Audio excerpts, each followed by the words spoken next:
Game 2 between the Los Angeles Lakers and the Minnesota Timberwolves wasn't just a basketball game, it was a statement. After a disappointing Game 1 loss, where the Lakers were outplayed, outworked, and frankly embarrassed, they walked into Game 2 with revenge on their minds and a chip on their shoulders. Social media was buzzing with takes. One comment mocked the Lakers saying, "LeBron's old, Doncic got trolled, Wolves in 5."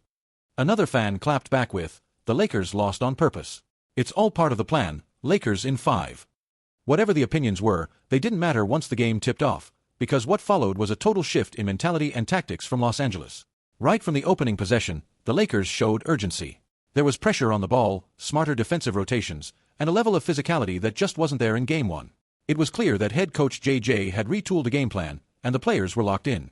LeBron James, who had looked passive and somewhat off in the previous game, came out aggressive.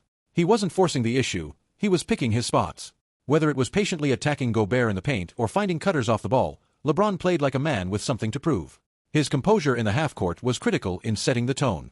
Minnesota, meanwhile, came out hoping to ride their Game 1 momentum. Jaden McDaniels opened the scoring with a slick change of direction move on LeBron, while Julius Randle got going off the dribble against Rui Hachimura. But that momentum didn't last long. The Lakers clamped down, adjusted quickly, and started neutralizing Minnesota's early actions. One of LA's most important strategic shifts came in how they defended Anthony Edwards. Edwards had been a major problem in Game 1, so the Lakers made it a priority to trap or hedge him hard at every ball screen.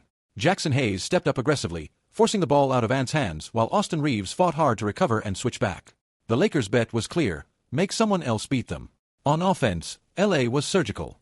They repeatedly attacked Gobert in space, knowing he struggles to contain quick guards. Luka Doncic in particular picked on Rudy in isolation and pick-and-roll situations, turning those mismatches into easy buckets. Anytime the Wolves switched and left Gobert out on an island, Luka went to work. It was surgical, slow, calculated, and effective. Reeves, who struggled in Game 1, looked much sharper in this one. He was attacking off the bounce, finishing through contact, and making the right reads as the third playmaker. His ability to create his own shot helped relieve pressure from LeBron and Luka, and gave LA much-needed balance on the floor. Defensively, the Lakers were a different animal. They were switching screens off the ball, communicating well, and applying pressure without fouling. They trusted their help defense and rotated like clockwork. It wasn't just intensity, it was intelligent defense, and it was frustrating Minnesota's rhythm. By the end of the first quarter, the Lakers had exploded to a 19-point lead, 34-15. That kind of start was more than just good execution, it was dominance. The Lakers had flipped the script from Game 1 and were clearly dictating the terms of engagement. As the second quarter began, the Lakers weren't just sitting on their lead, they kept their foot on the gas. Defensively, they continued switching off-ball screens, staying connected, and forcing the Timberwolves into tough, contested looks. The communication was crisp, and the trust between players was evident. They were flying around the court, fronting post entries, hounding ball handlers, and collapsing hard on any penetration. But credit to Minnesota, they weren't about to fold. Head coach Chris Finch knew something had to change, and he looked to Naz Reid to give his squad a spark. Reid came in with fire, bringing energy and toughness the Timberwolves sorely lacked in the first quarter. He went straight at LeBron in one possession, fought for offensive rebounds, and started swinging momentum slightly back in Minnesota's direction. It wasn't flashy, it was gritty basketball, and it started to get results. On the Lakers' side, Austin Reeves continued to impress. He shook defenders with a behind-the-back move, pulled up from mid-range, and reminded everyone why he's such a valuable connector for LA. Rui Hachimura, however, caught an unfortunate elbow and had to leave the game briefly, which shifted some matchups and gave the Timberwolves a window to exploit. The Wolves tried to counter LA's pressure by having Anthony Edwards attack off the dribble rather than rely on ball screens, hoping to isolate him more in space. It worked in spurts. Edwards hit some tough drives and started seeing the ball go in. But the Lakers' help defense was always ready to collapse, and their rotations were just too sharp to allow sustained success. Then came a coaching gamble that didn't pay off. Finch left Naz Reid in the game despite him picking up 3 fouls early. Minutes later, Reid committed his 4th, and suddenly Minnesota's interior defense was compromised. That forced an early return for Rudy Gobert, and LA wasted no time taking advantage. On a beautifully drawn-up delayed double drag screen for Mike Conley, the Lakers switched aggressively. Luka Doncic peeled off and boxed out Rudy after a LeBron backscreen, creating just enough space for a catch-and-shoot opportunity. LeBron, who had been seen putting up shots 3 hours before tip-off, nailed the mid-range jumper in rhythm. That wasn't just a shot, it was the product of preparation and execution. Meanwhile, Luka kept punishing mismatches with his footwork and craft. One sequence saw him stop on a dime against McDaniels and float a high-arcing jumper that barely touched net. When Rudy switched onto him again, Luka isolated, danced with the ball, and glided past for an easy 2. He wasn't just scoring, he was reading the game like a chessboard, move by move. But while the Lakers kept clicking, Julius Randle kept the Wolves within striking distance. He attacked Austin Reeves in the post, hit a tough fadeaway, and continued being aggressive in transition. Randle wasn't afraid of the moment. He was carrying Minnesota's offense at a time when they desperately needed someone to step up. And yet, the Lakers had more answers. Dorian Finney-Smith helped collapse the defense on Edwards' drives, while Gabe Vincent's off-ball screen created space for LeBron to curl and hit a turnaround jumper that sent the crowd into a frenzy. At that point, LeBron was in full control, drifting off screens, hitting off-balance jumpers, and even dishing out slick passes to cutters. He wasn't chasing stats. He was orchestrating. By the time halftime rolled around, the Lakers were up 15. They weren't just winning, they were controlling every aspect of the game. The Timberwolves had moments of pushback, sure, but the Lakers' blend of intensity, discipline, and star power kept them in command. And heading into the third, Luka pulled his teammates together and said it clearly, "Don't relax. We've got to play like this for 48 minutes. The job wasn't done. But it was clear, the Lakers were playing championship-level basketball. As the third quarter began, the Lakers were sitting on a 15-point cushion, but they knew better than to get comfortable. Luka Doncic made it clear in the huddle, "Don't relax. We've got to play like this for 48 minutes." But basketball is a game of runs, and the Timberwolves weren't going to go away quietly. Minnesota tried to come out swinging. Anthony Edwards finally had a big-time moment, driving strong, absorbing contact, and finishing at the rim in traffic. It was one of those sparks that can ignite a run. And then came the highlight of the quarter. Rui Hachimura, now back in the game and wearing a protective mask, rose up and detonated at the rim, sending the arena into a frenzy. It was a statement dunk, explosive, fearless, and perfectly timed. Still, the Timberwolves began digging in defensively. Rudy Gobert got a clean block. The perimeter defenders closed gaps quicker. They forced the Lakers into tougher looks. But as is often the case, great defense was going up against even better offense. Austin Reeves stayed confident, threading his way through defenders and finishing with touch. LeBron continued orchestrating, finding the open man, and controlling pace. Edwards answered back with a deep three to silence the crowd and then slashed to the basket for another tough layup. He was doing everything he could to will his team back into the game, and for a few minutes, it worked. The Lakers' offense went ice cold, missing 10 straight field goals, and their once 22-point lead suddenly started melting away. That's when JJ had seen enough. He called a timeout to settle his guys. Out of the break, the ball went to LeBron. He didn't settle for a jumper. He went right at the defense, barreling downhill and finishing through contact. That play wasn't about finesse, it was about leadership. He knew the momentum was shifting and took it upon himself to stop the bleeding. Then it was Reeves' turn again.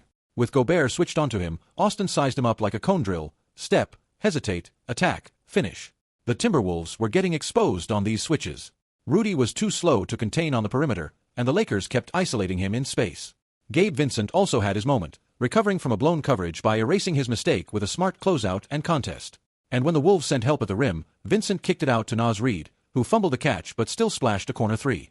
That bucket was critical. It gave LA some breathing room just when things started feeling tense. But Minnesota wouldn't die. Julius Randle kept pushing, driving into contact and creating for others. A busted switch off a baseline out-of-bounds play left Alexander Walker wide open, and he capitalized.